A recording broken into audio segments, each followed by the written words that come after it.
Welcome to The Hidden Verdict, the channel where every case pulls you further into the unknown.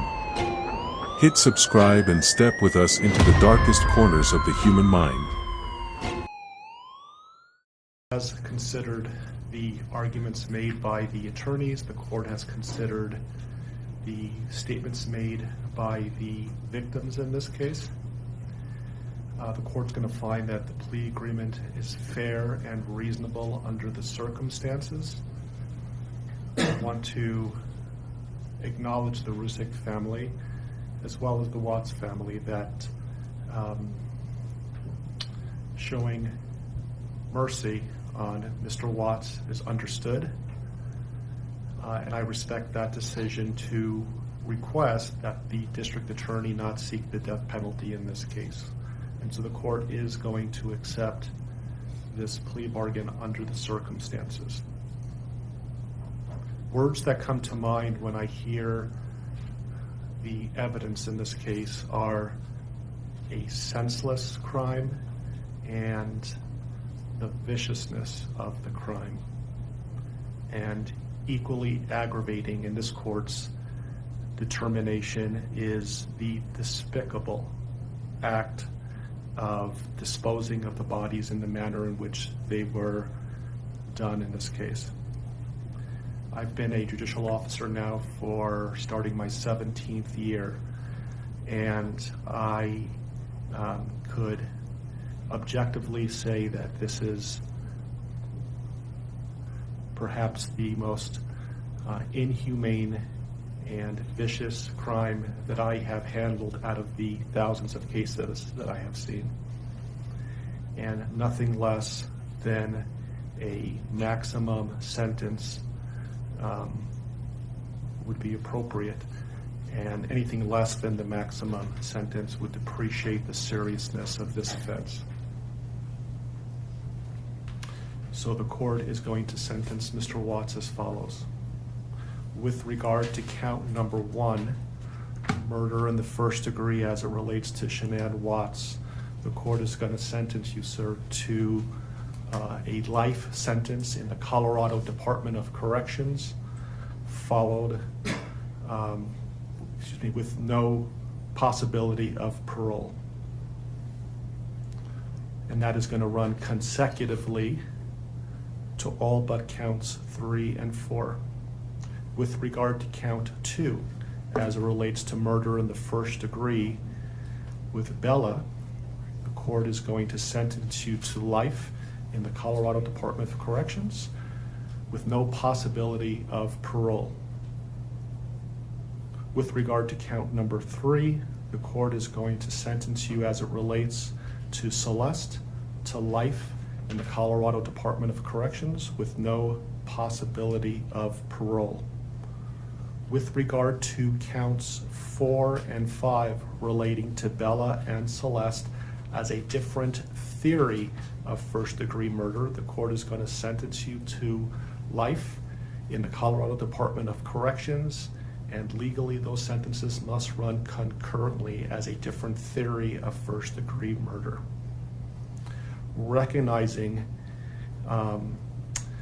the unlawful termination of pregnancy for the unborn child that has been named Nico, the court absolutely believes that the maximum sentence of 48 years would be appropriate to run consecutive to the other charges, with an additional mandatory parole period of 3 years as set forth by statute. With regard to count number 7, as it relates to tampering with a deceased body, as well as counts 8 and 9, each a class 3 felony, the court is going to impose a maximum sentence of 12 years each for those counts to run consecutively to the other counts. The court is going to order that the statutory fees be paid. The morning sun crept over Frederick, Colorado, but the light did nothing to warm the chill settling over a quiet suburban street. A neighbor's doorbell camera captured a man walking back and forth between his truck and garage, calm, methodical, silent. Hours later, that same man would stand on his porch, pleading on camera for the safe return of his pregnant wife and 2 little girls. His voice trembled, but his eyes stayed strangely still, as if each word was being measured before leaving his lips. It was a performance that millions would later dissect frame by frame. Before investigators even stepped inside the house, something felt wrong. The children's medications were still on the kitchen counter. Shannon's shoes sat neatly by the door, untouched. Her car, her lifeline, remained in the garage. And yet she and her daughters were gone. Vanished without explanation.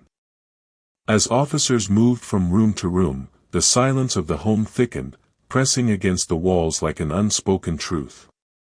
The man who'd called them there kept his arms folded, pacing in short, controlled lines. His story shifted ever so slightly with each retelling. Neighbors whispered that his behavior didn't match his words. Detectives felt it too, a tension hanging in the air, something cold beneath the surface. It was the start of a case that would grip the entire nation, a descent into darkness disguised behind a perfect suburban facade. And as the investigation unfolded, one thing became disturbingly clear: some lies aren't spoken, they're performed. As you follow this story, remember to support the hidden verdict, like this video, subscribe, and share it to help others discover the truth buried beneath the headlines. What investigators didn't yet know was that the man standing right beside them was already standing at the edge of a lie so deep, it would soon unravel every part of his carefully crafted life. I'm home with the family, and they're excited to try the new Pro Bars, and they came in, I think, yesterday.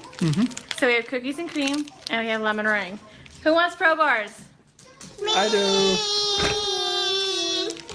All right, so do you guys want lemon meringue first, or do you want cookies and cream? Cookies. Cookies? I want that. You want the lemon meringue? All right, since I have this one open, let's try this one first, okay? Okay. Cookies and cream. And Daddy's gonna try it too. Yeah. Are you both? Yes, so everyone's gonna try Chris Crumb cookies and cream. All right, Bella gets cookies and cream, Cece gets cookies and cream. Ready? Ready? Set. You're the taste testers. Yummy. Is it yummy? What's it taste like? Chocolate. Chocolate. What else? Watermelon. Watermelon. What's it taste like, Cece? A little bit. Chocolate? Uh-huh. Is it delicious? Daddy? Oreo wrapped with vanilla. It's nice. Oreo wrapped in vanilla? Is it yummy, Cece? Is that good, Bella? I think they like cookies and cream. Okay, so let's try the lemon meringue. Hey, everybody. So, a little crazy over here. Cece loves the cookies and cream. You like it? Nothing. Good thing. Don't mind me. It's been a long travel day yesterday. Been cleaning, regrouping today. Hey, Jen. Okay, so Chris, this is the lemon meringue. Nope, that's Daddy's. Here's yours. Wait, don't take. Wait. Here, Bella. Okay, this one's lemon meringue. It's like the pie, but better because I don't like the pie. Ready, set, go. Ready? Hey, Jessica. That's so good.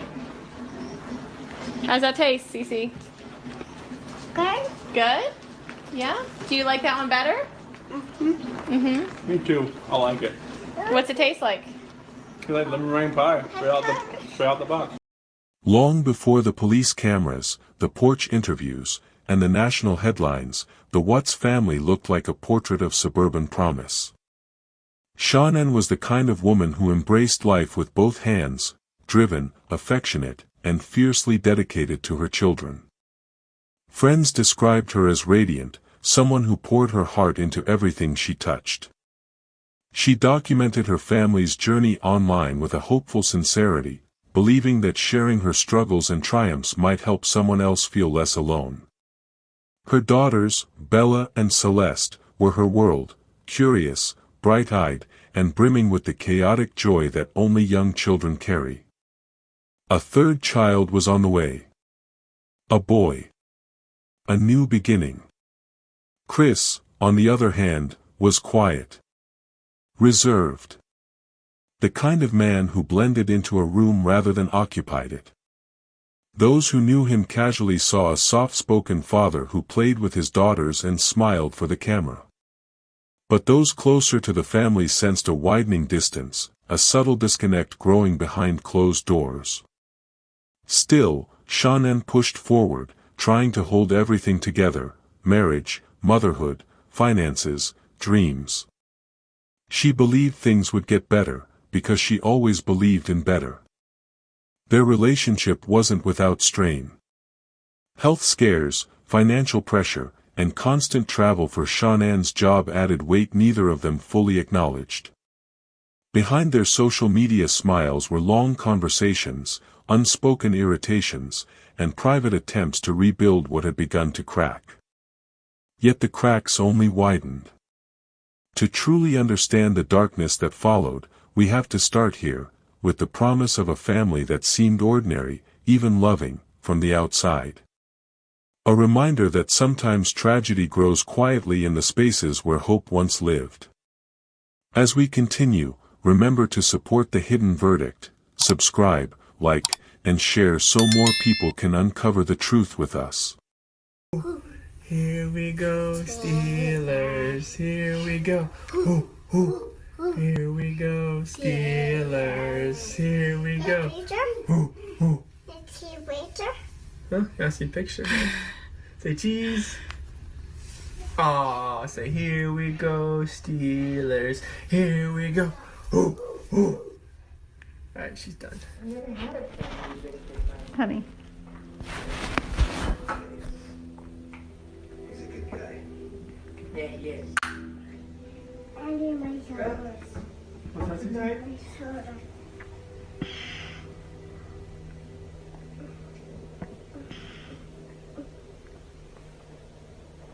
Are you comfortable?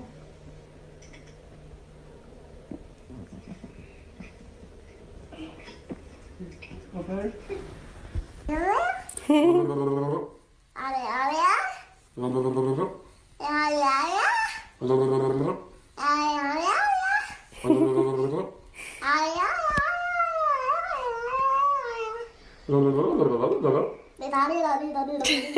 Almost 7 o'clock at night. She's still going. Time for night. Good night. Good night, Cece. Love you.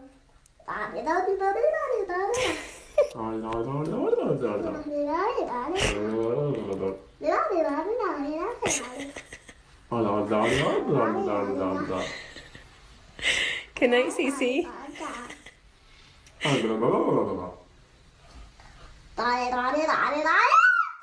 Stop. We'll give a new one. I do this. I think that's a new turtle. This is Turtle's mommy. Can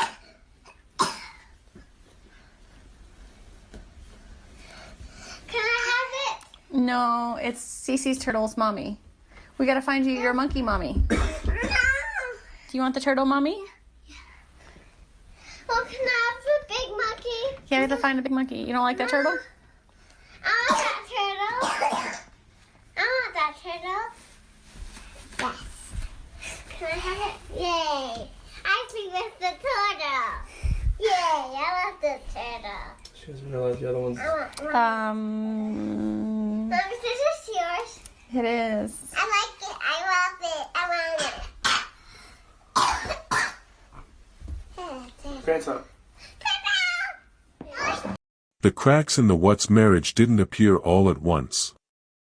They formed slowly, quietly, like hairline fractures beneath polished tile, easy to overlook until it's too late. While Shannon tried to steady the foundation of their life, Chris drifted further into a world she could no longer reach. Friends began noticing small changes. He grew distant, unresponsive, emotionally absent. Phone calls went unanswered. Messages read but ignored. His quiet demeanor, once seen as gentle, now felt like withdrawal. During her summer trip to North Carolina, Shannon confided in close friends that something felt wrong. Chris wasn't the same with her. His affection had thinned into something unfamiliar. Photos from earlier years showed a man who lit up around his family. Now he seemed dim, distracted, almost practiced in detachment. When he joined her briefly on that trip, the tension between them was unmistakable. There were awkward silences. Forced smiles. Moments where Shannon seemed to reach for the man she loved, only to find a stranger standing in his place. Meanwhile, behind the scenes, Chris was nurturing a secret he believed would stay buried, an affair that rekindled a youthful fantasy of freedom and reinvention. It wasn't just infidelity, it was escapism. And those around him could sense a shift, though they didn't yet know its cause. He lost weight. Bought new clothes. Became protective of his phone. Classic signs, but in the moment, easy to rationalize as self-improvement. Shannon tried to remain hopeful, sharing her fears in late-night texts to friends, trying to make sense of the growing void between them. She planned counseling. He planned a way out. And though she didn't know it, the countdown had already begun. As the tension deepens and the truth inches closer to the surface, remember to support the hidden verdict, like, subscribe, and share so others can follow this unfolding narrative. The night of August 12th slipped into the early hours of August 13th with an unsettling stillness inside the Watts home. Shannon returned from her work trip exhausted, hopeful, and unaware that the walls around her were closing in. Upstairs, photographs of smiling children hung neatly along the hallway, a soft reminder of the life she was fighting to protect. But behind one closed door, a different kind of resolve was forming. Chris had already crossed a line in his mind, and now he was preparing to cross it in reality. What happened in those dark hours would later be pieced together through confessions, phone data, and forensic evidence.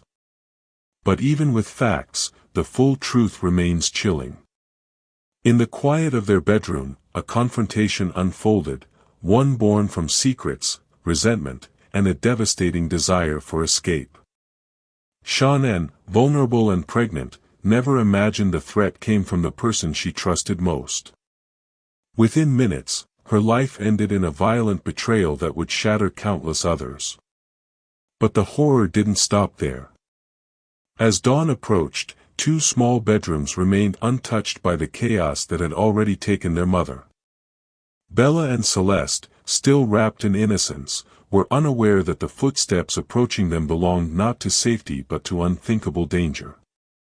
The events that followed would leave investigators struggling to reconcile the brutality with the image of the quiet father they had once observed on camera. Before the sun rose, the house that once held bedtime stories and morning laughter became a sealed chamber of death. Chris moved with a chilling calm, staging the scene, preparing his narrative, shaping a lie so massive he believed he could stand on it. But lies, even the darkest, most desperate ones, always leave shadows behind. As this story deepens, remember to support the hidden verdict, subscribe, like, and share to help bring these hidden truths into the light. Morning broke over Frederick as if nothing had happened, but inside the Watts home, the truth was already beginning to decay beneath the weight of a carefully assembled lie. Chris stood in the driveway, moving with unsettling composure, loading his truck, checking his phone, rehearsing his story. By the time Shannon's friend called police for a welfare check, the cover-up was already in motion. He spoke softly, evenly, explaining that his family was simply gone. No signs of struggle. No raised voice. Just a husband projecting calm where panic should have been. But lies fracture under the smallest pressure. Neighbors told officers he wasn't acting like himself. His body language was off. His account lacked urgency. And then came the surveillance footage, showing him backing his truck into the garage in the darkest hours of the morning, making repeated trips in and out. What he claimed were tools looked like something far heavier. Detectives zeroed in fast. His phone data, the gaps in his timeline, the inconsistencies in his voice, they formed a mosaic of deception he couldn't quite keep aligned. When they brought him in for questioning, the façade began to crumble. He failed the polygraph he was so confident he'd pass. Confronted with mounting evidence, he abandoned one lie only to adopt another, each story darker and less believable than the last. Within days, the truth surfaced: the oil site, the tanks, the shallow grave. The final horror he tried to hide became the cornerstone of the case against him. In court, he accepted a plea deal to avoid the death penalty, receiving multiple life sentences with no possibility of parole. The community, and Shannon's family, were left to piece together a grief that would never fully heal. As we close this story, remember to support The Hidden Verdict, like, share, subscribe, and turn on notifications to stay with us as we uncover more hidden truths. You remember us? Yes. Yes. Okay. I see it. I just stood there a moment there. Good to see you. Different. They, get a haircut every 2 months, so it's just to buzz pretty much everything off and all that, so. I'm trying to think, did you have a tea last time? Okay. They have like a little single blade razor, so I just kind of, you don't like go past this level, you just kind of. Just do the best you can, huh? Just gotta go with that. Yeah. How are you doing? I'm okay. How about you guys? Good. I did not expect to see this. That's for sure. Surprised. Yes. Well, let me put some fears aside. We're not here for what you might think we might be here for. Well, they didn't know what that's a computer room. I was like, I didn't know how to computer room. Without computers. Exactly. So you remember, I talked to you, Tammy talked to you, Dave talked to you. We're all from Colorado. And so the last time we talked to you was a different situation, right? Our investigation was open and your case was open. That's completely different now. So your case is completely closed. Nothing about what we're going to talk about today has anything to do with an open investigation. So we're not here to get more charges on you or get any statements from you that are going to jam you up anymore, right? That's all done. So all of our cases are closed and the court case is closed. So there's nothing that we're going to talk about today that's going to get you in any type of trouble at all. And so I wanted to make sure you knew that's not why we're here. Okay. But why we are here. So three of us work from three different agencies, right? Quite a bit different. CBI, FBI, and Frederick PD, different goals. And the things that happened with you kind of all brought us together. And as the months have passed on since everything happened, we just keep in touch with each other and we keep talking to each other. And we've all separately kind of said,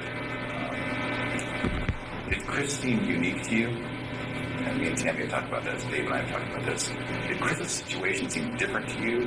And we keep having that conversation. We can't quite put our finger on it, right? We think that your life leading up to all of the things that happened were very interesting to us. And for me personally, I don't know if you remember, but one of the last things you told me was, hey, Graham, I'm sorry that I started lying to you. And that stuck with me for the last couple months. It's ingrained in my head, right? I've never, ever worked a case like this where someone told me that ever. And so as I walked away, I thought, Chris is different. Chris is a little bit unique in that regard. So in talking with Tammy and talking with Dave, I said, what did you feel like when it all went down? When we were there, we were talking to you guys, and we all kind of, in our own different way and in our own different wording, said it all happened a bit too quick for us, right? So when we saw you last, we were talking about your family, about your parents, about everyone. And then the next thing you know, for me and Tammy and for Dave, all of a sudden some patrol officers came in and arrested you. And that was far quicker than we had hoped it would happen. And you understand why that happened, and we understand why that happened. But it left us with 1,000 questions that we didn't get to ask. And then even more importantly, I think it probably left you with 1,000 things that you didn't get to talk about with us. I don't know if you feel that way or not, but, and so that's why we're here today. We wanted to kind of talk to you a little bit more about everything, you know. I think there's a lot of things that you need to talk about. And so, you know, that's why we're here. And it sticks with me that to this day, there's not one person that's told me, I saw it coming. I knew Chris was like that. I knew it. Not one person. So it's just, it's interesting to me, right? Not one. So we want to talk a little bit about that. Some of the people that we work with, your family, Shanann's family, have said, you know, if you get to talk to Chris, would you tell him something for me? So we have that to talk about today, and it's good. I think you'll like it. I think it will give you some closure. And so really that's why we're here. Are you available to talk to us? Yeah, definitely. Okay. All right. So off the bat, if you have any questions, just tell us. Okay. If there's something that you don't want to talk about, that's okay. We might press you a little bit. Okay, we might say, well, do you mind if we just maybe then ask one question? If something makes you uncomfortable, just tell us. If we need to take any bathroom breaks, we can take bathroom breaks. You know, for anything like that. And we'll take bathroom breaks and water breaks ourselves too. So then, is there anything about your schedule today that makes it that you can't talk to us? No, there was like a pass for this and the AM and the PM. Okay. They reserve the room the whole day, Oh, just okay. in case. That's just what they do. Okay. I didn't Yeah. know if that was like two separate things or something. I think you have to go back for lunch to get counted for or something. Oh. Accounted for. Yeah, I think 11:30. lunch is like 11, but the count was like 1:15. So Okay. So in general, how is it here? it's a lot different than Colorado. Is it? It's Good or bad? it's better, I think. Because I mean, it's here. I'm actually around other people. I mean, in Colorado, it was just like I was segregated, and it was like pounding on the walls all night, screaming, and just you know, just telling me From other people? Oh, Really? they're just telling me like how I should kill myself and like what they're gonna do to me and just like all that kind of stuff. So, Oh. it was today. This is a lot different because I mean, people here don't seem to. It's not like they don't care, but it's just kind of like they don't like judge